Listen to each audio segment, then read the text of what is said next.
Good Friday morning, and welcome to Ice Age TV, the internal combustion engine age YouTube channel that talks about all my cars and trucks and SUVs and motorcycles and my car addictions. Look at that pond. Wow. Pond is absolutely beautiful this morning. And wow, just look at the lily pads. They're all disappearing because of the nutria, whatever that animal is. I don't think I'm pronouncing it right. My daughter would be laughing at me. Nutria, whatever the hell that animal is that's eating my lily pads. I can't emphasize enough that was a major downer for me. And just look how good that pond is looking and how bad it used to look if you see videos from last year. Here we go. So it must be my neighbor walking his dog. No, come on back. Come on back, everybody. Good morning there. Thanks for tuning in my channel. It's Friday morning. Did I say Friday morning? Anymore? Yep, there's my neighbor. It's incredible how the timing of my neighbor that walks his dog walks around the neighborhood about the exact same time I walk out the door. So it's the good and the bad. And come on, let's go. Come on. Yeah, so anyways, what are we doing today? The collection of the vehicles hasn't changed much lately, has it? What's wrong with me? I mean, where's the brand new car or different car? Come on. How many months has it gone? Come on, Ginger. Come on, you guys. Get on in. This Ford F-250 Tremor package with the Carli suspension. It's a fun truck. And with those new e-boards I put on it, it just gives the truck such a good look. I think the truck just looks cleaner. It looks like it's lifted higher. And those other boards were just bad. Those boards just are like right there at the whole same level as your frame and bottom doors. I mean, once you lift these trucks, it's so hard to get in and out of it. So I was thinking to myself this morning, let's have the good and the bad conversations in the ugly. The good, the bad, and the ugly, right? Does anybody know that type of thing? And Mr. Hurley advertisement today. Look here. There's my Eisenhower Chesapeake advertising, Harley advertising, everything. Should I be getting paid by Harley Davidson for all my talk of the Harley Davidson that I just bought? But I tell you what, it's a good bike. I'm starting to get a little concerned though, because this is reminding me of 2013 when I was told to be so lucky to buy a Harley Davidson CVO, and all of a sudden everybody started having the exact same bike I have. Yeah, yesterday I was up there at Eisenhower Harley picking up my accessories, and it's like, okay, there's a CVO Road Glide Dark Platinum just like mine that's sitting in the showroom sold. I go to the back end of the dealership, and same story. Looking at an individual on a brand new CVO Road Glide Dark Platinum. So just for me, I know for a fact, yeah, the good, the bad, the ugly. I was looking at my ugly ass face and stupid hat, right? So I'm just thinking to myself, wow, I know of just me, there's one sale, 2 sales, 3 sales. So just at this one dealership, just in the last 2 weeks, whenever I bought this thing, they've already sold 3 of these exact same bikes. There's already 3. That's just at that one dealership. So all of a sudden, is this going to be the most dominant color CVO riding around for the most part? And like everybody in your bar's going to have one? I mean, I don't know. Harley's claim is be so lucky to get these things. Yeah, right. So if you're watching the channel, yesterday I replaced the bad windshield. I finally got my new windshield, which I can't wait to ride this bike to really, hopefully, see a huge difference in that bad factory, no windscreen whatsoever. I mean, so I think I did the good, right? The good, the bad, and the ugly. Does it make the bike look uglier? I don't think it does. I think it looks fine. And sure, some people be like, well, why don't you get a little darker screen? Well, I've been down that path. Because now, when you're sitting on the motorcycle, you're truly looking through that screen. When it's a dark screen, that doesn't work out too well. When it kind of gets a little darker out, that's very dangerous. So, just like this screen here, nighttime riding, I mean, I can put the screen down, but nighttime riding, you put it all the way up, you know, it's kind of a hindrance to your riding. So yeah, the good, the bad. You know, what's the good? So here for me, some people are just addicted to one brand only. But for me, I think the Indian's the good. I think Harley Davidson. I think I got a good mix of good motorcycles. Are any of them like ugly? Are any of them like bad? No, I mean they can look fugly. The Honda Fury over there, the yellow banana. I'm sure some people be like, yeah, that just ain't me, man. Yeah, that ain't me. Just like somebody commented on my Ford Tremor truck when I was showing a shorty about how that no longer has the side steps. And one person's like, you know what? I like the side steps. I like the side steps being right there. You know, he doesn't like that look. So we all have the different engines in the good old Ford Bronco. I tell you what, talking about the good and the bad and the ugly, boy, oh boy, Ford. If you just, what is going on? I mean, what's going on, right? Yeah, all the good. Do we really have good news anymore? I mean, come on, pups. You all waiting for me? Come on, sit upstairs. Get the Friday morning routine going. You're in my way. Come on. Come on. Good old Evel Knievel. And, all right, come on. Get up here. Let's go. It's hot, humid. The hot weather's kind of back, so we need... Hey, Scouty boy. Hi. We need some air conditioning, right? Do we, Scouty? Yeah, we do. Other pups hanging out there. All right. Everybody's here. That's good. And pictures of the old barn. There. I used to have a boat. Oh, that's a trailer there. I used to have my boat in that barn. Yeah. The Datsun, all that good stuff. There's my boxer dog. You don't see him running around here. So get the conversations going. You know, and I always say, what are we going to talk about today? And I'm not lying. Yesterday, it's like, what are we going to talk about today? So I thought at the last second, let's just talk about the good, the bad, and the ugly. And why did I come up with that? Well, because I thought to myself, the Ford is definitely bringing some pretty cool things into the market. And I've had so many Fords. And so Ford now just released what, the GT? The GTD, is it? Is that what it is? The Ford Mustang GTD, the replacement of the Ford Mustang GT. It's a 2024 Dark Horse, all modded out for $300,000 to be the Ford Mustang GT, the two-door, 60s race car. And probably it's $300,000, and it's supposed to be a badass 800 plus horsepower car, 8-speed transaxle transmission in the transaxle, and it's just supposed to be, I guess, like the Fast and Furious type of theme. And it really is the Mustang body, the Mustang architecture, and then of course all the components are all different. So, but $300,000. Well, it's this is a race car. Apparently, I think 2,000 are being built. I guess you can put your name on one if you got the money. Anymore, tons of people out there have that type of money. Yeah, they're saying that they're saying a lot of people with the 401ks have had a 25% raise this year. Even though you step back and see, didn't they take a 25% loss the year before?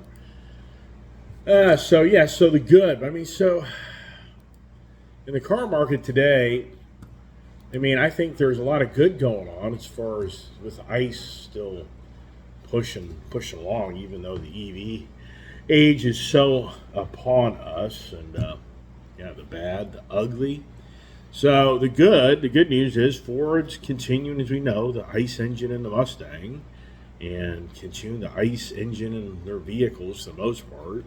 They've divided the EV age, but the reason the bad popped in my head is because the pricing. The Ford, to me, is just out of control. I mean, I think all manufacturers are out of control. But if you stop and think about Ford, okay, so now the Ford Bronco, they don't have a base model this 2024, but the entry-level Ford Bronco is 41,000 change. The new Ford Bronco Raptor for 2024 starting price is 91,000 and change.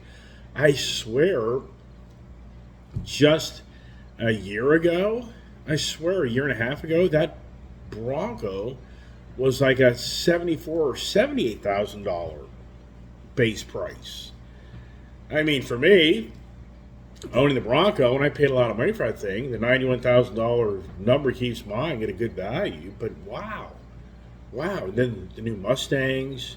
I mean, so it's just like, wow, does anybody, where's the good news per se? I mean, sure, the manufacturers are bringing cool things to the marketplace, but then you see the price tag, and you're just like, wow. And I just think to myself, but the general media tries to continue to promote this good economy in so many ways, even though they're now saying that the housing market, the interest rate now is over 7%. So it's the most expensive time in the last 20 years now to buy a house. Okay, so how is that good? And what's really interesting is, I meant to bring this up yesterday, which, I mean, it's just basic common sense, which I think that's what drives people nutty about where we are in today's society. They just have common sense. I've been talking about it for years now. This pandemic handout money created the inflation. I mean, does anybody understand this? That when the government just gives people money for free, what is people's positions going to be? They're just going to spend the money freely, and they're not going to be as tight on how they buy things. If they have to pay more for things, they'll just buy it because it was never their money. It was free money. So we're witnessing, I mean, right in front of our eyes, what they're saying right now is, and I've been talking about it a lot on my channel, and how I think there's so much of that free money still floating around, but when does it run out? And right now, they're saying, the analysts are saying that this third quarter is the end of that pandemic free money. So a lot of people truly believe in the markets that all this extra free money people got is coming to an end. They're running out of it. So they're spending it frivolously, and the heyday of the free money is done, which is going to have a huge impact on the market. The heyday of not paying your student loan is done. The heyday of not paying rent is done. The heyday of not paying your mortgage is done. The heyday of getting another extension on your car, I guess, is done. So, yeah, that's bad news for a lot of people that have been having a hell of a fun time for the last, really, you're talking now from really the middle of 2020 through the middle of 2023. You're talking a 3-year run of people having the fake money. And we've been living borderline in fake times. I mean, even the point that my good friend Dennis, that manages the Kuhn's Baltimore Ford, Steve Brown was another gentleman that manages Kuhn's Sterling Ford, and he retired here this past May, I believe. And I know he was going to retire, but at the same time, he didn't retire because of the pandemic. And the reason he didn't retire is because the numbers were crazy. So he stuck around another few years. He probably stuck around another 2.5 years, if not, I would say 2.5 years, 3 years really, because his compensation went through the roof.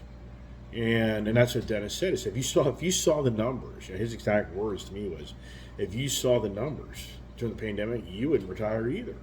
So the whole point is the fake economy.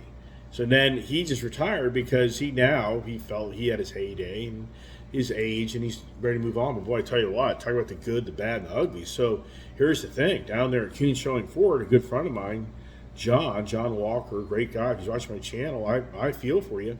Very dedicated person to the Kuhn's organization for 10.5 years, 11 years, 12 years. And he really felt he would be the next person to be the GM for that dealership. And did he get it? Nope. No. Jim Kuhn's, the organization, did not pick him. He's no longer there. He's now at Ted Britt Ford. Anybody looking for John Walker, great guy. He's got a nice son that works up here at Dulles Dodge. And so even some key people have left. I just noticed here the other day that Kuhn Sterling Ford, their whole service department, key guys have been there for a long time. They're all gone because all new management came in. So, the good, the bad, and the ugly. Yeah, well, it's gotten ugly down there in my view because a lot of key people that I dealt with down there, they're gone. But we all know this story in business. When a new person comes in, yeah, the good, the bad, and the ugly starts to play out. So the good side, for us right now, could we really start writing down a list of all the good versus the bad versus the ugly? And I just think to myself, in the car market, the only thing I can say, even the motorcycle market, it can say the good is it seems as if Ford, I'm just using Ford, like the new high output diesel motor. I mentioned this yesterday after my video when I went on the road trip with my daughter to take the F450 over to the dealership to get serviced. And I was talking about that new Ford now has a high output 6.7 Power Stroke diesel option when you order the Super Duty Series truck, where you can get a 500 horsepower, 1,200 foot-pounds of torque diesel motor optioned out in your truck. And Motor Trend did a run in the truck 2023, and it did 0 to 60 in 5.5 seconds. So my full-size Tremor you just saw, that truck with that high output motor, factory setup, not bigger tires and lift, does 0 to 60 in 5.5 seconds. So it's the fastest production diesel to date. It's the most powerful diesel production truck, period, in the Super Duty, or I should say in that series of the 3/4 1-ton trucks in the marketplace. Wow. So is that good? Yes. What's the bad out of that? Expensive as all get out. You're going to have a $100,000 truck. I don't like the new grill. I don't like the fugly looking steps. The Silverado bed, they put a Chevy Silverado bed on the Ford truck. That's what it looks like. But the front grille, to me, is just, I'm sure it'll grow on me like anything else. We all see things. But just for the most part, I think my truck looks so much cleaner and nicer. And so another thing I got to thinking about, so that's the bad. And is that even the ugly? I did a whole short video on the fugly look of the F-250 when I was over at the dealership. Oh, yeah. So here's the thing. So I got the F-450 yesterday, and we got the F-250. We had to go to Baltimore to drop the truck off to get service. And the good news is yesterday was a perfect day because I had to go do work up in Bel Air, Maryland, in my dealership, Eisenhower's in Darlington, Maryland, only 20 minutes up the way for us to go do a job. So it worked out perfect to get all my Harley parts, and they all came in, which is so cool. Yeah, I should have talked about that. The good, the bad, and the ugly. I just showed you that windshield on a motorcycle. If you would have seen the windshield, the slip-on Chromeworks exhaust, those Chromeworks exhausts is the exact same factory CVO theme look on the bike because Chromeworks actually makes the heat shields for the CVO product. So it matches, that muffler match. That muffler's $1,000. And then the windshield was $238. And then I have to buy a tuner, they claim, which is like $400. And then I bought the saddlebag bars to protect the saddlebags. And I bought the highway pegs and highway peg mounts. Okay, all said and done, that was like, I would say $2,400, like $2,500 in parts. Just that. So the good, the bad, and the ugly. Well, the good news is I lucked out and I moved quickly on these accessories and I was able to get them because a lot of this stuff now is back ordered. But yeah, a lot of other people are going to say, hey, I want what you just did. And they're going to find out you're going to have to wait a while because I just was right out of the gate getting this stuff. And so, good news, I got it. The bad is expensive as all get out. Yeah, and the ugly is, expensive as all get out. And how does the bike look? I think it's going to look really good. I can't wait to hear that exhaust, but I don't think it's going to be radical. But we'll see. And then do I figure out the tune? So, anyways, the whole point of the Ford conversation, going to Coons Baltimore Ford, and I talked about this yesterday in my video, if you watched it, is it makes no sense. I mean, I've had a hard time getting my F450 in for emissions. It's a check engine light. It needs to be serviced. And so you call these dealers and they're like 2 weeks to a month out to get into your truck. And the most common thing I hear is that the heavy duty racks are tied up and they can't get you in. And they only have like 2 racks, 3 racks. I'm just thinking, this makes no sense. Ford's strongest line of sales is their SUVs and trucks. And the Super Duty trucks are a huge hit.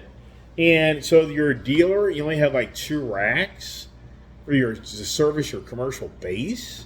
You'd think, I mean, so yeah, wow, is that bad? I think it's pretty bad that these dealerships don't have much on the Super Duty series racks. Get these trucks up in there. A dually truck needs a special rack.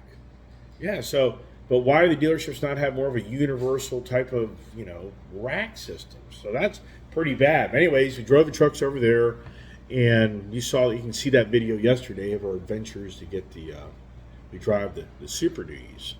So anyways, back to the good. What I just mentioned, the Ford, the performance, the Mustangs continue to do the ICE and all that stuff. But the bad is it's the pricing, that everything's getting so expensive. Wow. I mean, they're getting ready to possibly raise interest rates even again. Well, what's being accomplished? I mean, sincerely, what is being accomplished right now when this government is so out of control? I mean, just think it through. During the pandemic time, they handed out wads of money, and now they're befuddled of why everything has gone up in price and that people just pay whatever they have to pay to buy things. I mean, it's just, and this is the thing, it's borderline. I mean, it's reality to what this IRA is going to play out to be. The Inflation Reduction Act, the biggest industrialization, government subsidized economic business plan or growth future, and that's the thing, the good, the bad, the ugly. The good of the energy, that's the bad of the energy, the ugly of the energy, meaning that the transition from the fossil fuels to the green agenda, on the good side, people feel that the green agenda is going to save Mother Earth. On the bad side, it's expensive as all get out. So the whole point is, we just witnessed the government handing out wads of money to get us through a pandemic. Now the government's handing out wads of money to get us to transition from the fossil fuels to the green fuels. And so we've witnessed on how their plan to get us through a pandemic has cost us extremely ton of money. Everything's gotten so expensive. And now we're going to do another transition to the fossil fuel, the green energy. And that's going to be a smooth transition and it's going to cost you less for your energy. Yeah, I mean, I think most people here that have common sense is like, it's going to become so expensive. And the underlying message is they don't want you to be in a cold house. They don't want you to be in a hot house, meaning the winter months. The cold house is in the summer months. They don't want you having your air conditioner set at 72 degrees. They want you to have it set at 80 degrees. In the winter months, they don't want you to have your house set at 72 degrees. They want you to have your house set at 62 degrees. They don't want you just getting in your vehicle and driving around just for the heck of it to have your fun time. I mean, the list goes on and on. They don't want you going to McDonald's to eat that, fast food that makes you fatter or, doesn't, you don't want you drinking. I mean, there's so many things. The underlying message is going to play out with this green agenda, what you can and can't do. And here's the perfect example of China. There's pictures coming on the internet of over in China that implemented the exact same. We're just duplicating China's exact same 2005, 6, 7, 8, 9 industrialization of that country of handing out wads of money to transition China into now being the biggest electric vehicle, clean car country in the world at this time. They've got the biggest infrastructure of charging stations and electric vehicles. But to get to that point, it was a very expensive and in so many ways, huge mistake. Prior to 2019, there were 500 electric car manufacturers in China. Today, there's 100. But what's now showing up is all that free China money the government handed out to entice people to build electric vehicles. There's fields and fields and cities of abandoned electric vehicles that never were purchased from people because it was government money that people created that people didn't want. I mean, are you hearing these stories? So the China business model is what the Joe Biden, Barack Obama, the Inflation Reduction Act, the Democratic Party, the Chuck Schumer, the list goes on, that pounded their fists to bring this new bill.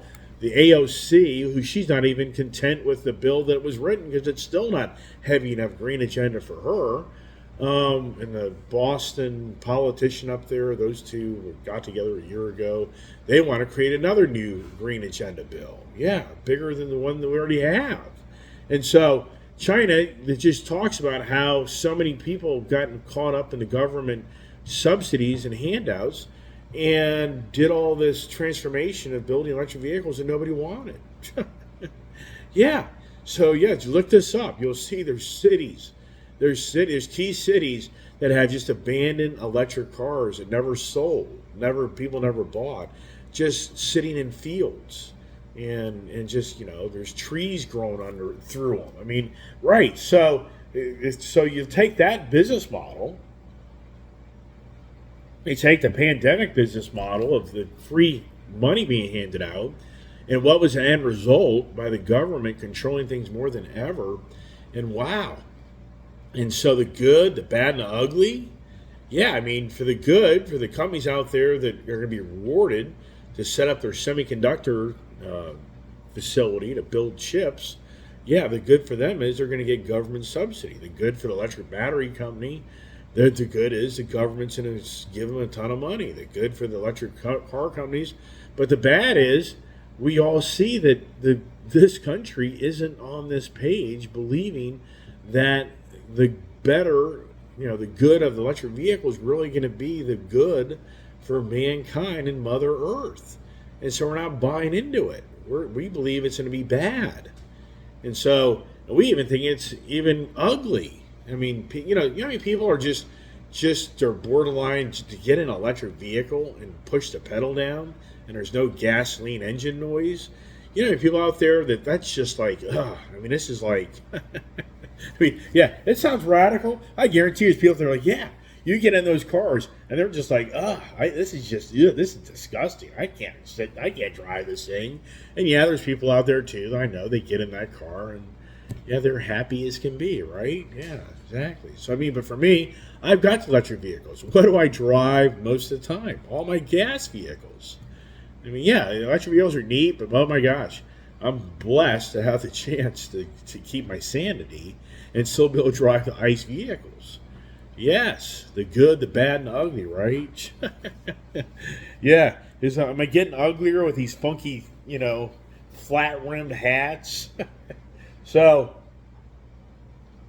now you just say to yourself, as I said earlier, what's the constant underlying message of what's going on right now in this country? Is it more good? Is there more good? I mean, here's the thing.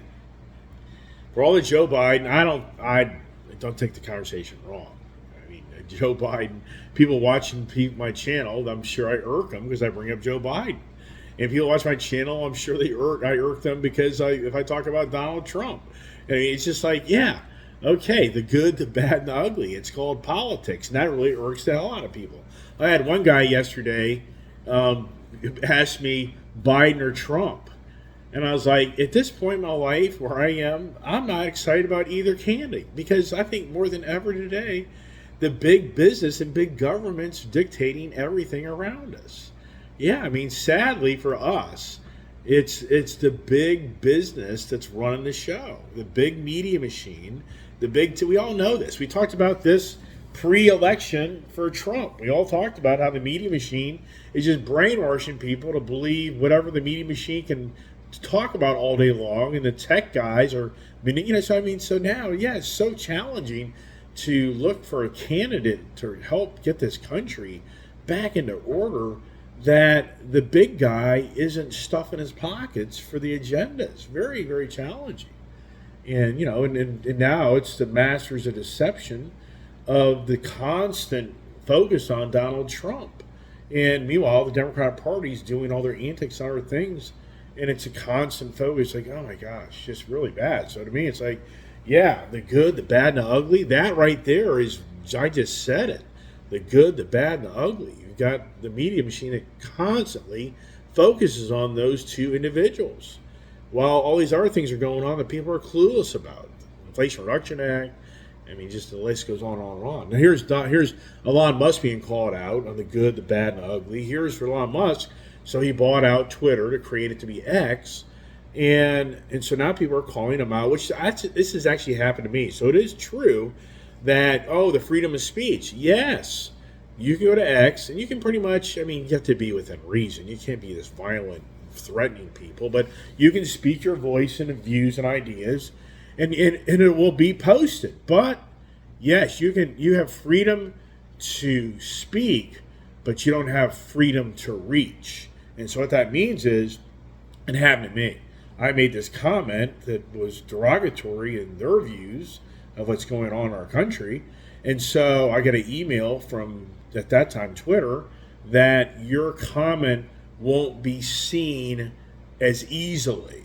Okay, that was worded a little different than that. So the whole point for Elon Musk, people are being critical of Elon Musk, is, get on to Twitter, which is now X, and you can say you're given the freedom of speech, but you're not given the freedom of reach. So you'll be basically, in some ways, I guess, ghosted or shadowed or whatever the technology is. So on that X, there are people who just live on that thing all day long, and all it is. It's maddening. I don't know how people do it. I don't know how you can just spend your day just behind a computer screen arguing with other people. That's what seems to drive us more than ever anymore, is arguing among ourselves. Is that where we are? I mean, is that really the good of mankind, that we get on these social platforms and we just want to argue with each other? And you're fighting for a political candidate that's being funded by big business to enrich themselves? I mean, I just think, oh my gosh, it's just, wow. Yeah, all right. I'm just going to kind of, wrap it up with that. But the housing industry, they're saying, is that this is where it's just, you just shake your head. Is anybody? This is the good, the bad, and the ugly conversation this morning. And is anybody seeing the dealerships back to negotiating the hell out of selling a vehicle? Is anybody seeing the homeowners discounting their house so it makes more sense to buy the house? I mean, let's go. Is anybody seeing the prices at the grocery store go down? At the gas station? Is anything getting cheaper? So that's what I just think, wow, you hear about all this, everything more expensive. But yeah, they're saying that the third quarter is going to be the real start to show the colors that all this free money's evaporating. So I don't know. But here's the other thing. That Ford Raptor R that I looked at this past weekend, some guy paid $150,000 for it. Wow. And here's the thing. For the average person, you're never going to get these vehicles because the manufacturers just make a select few of them. They're never going to make a ton of Raptor Rs. That's not going to happen. So, I mean, for the good, for the dealers, they're going to get these things and get premium money. For the bad, for the average person out there, you'll never have access to these vehicles because only the rich of the rich are going to be able to buy them. They're just too expensive. Even for me, even $112,000. I'm just like, man, I don't know. I just can't taste it. All right, everybody, that's it. What's the next adventure? I can't wait to get my exhaust on my Road Glide CVO, and my highway pegs, and my tune, and my side bars, saddlebag bars. And then I'm going to take the bike out and do a review and let you know how she sounds with those new Chromeworks slip-on mufflers. So everybody have a great Friday. Stay safe. God bless. And stay tuned for the adventures.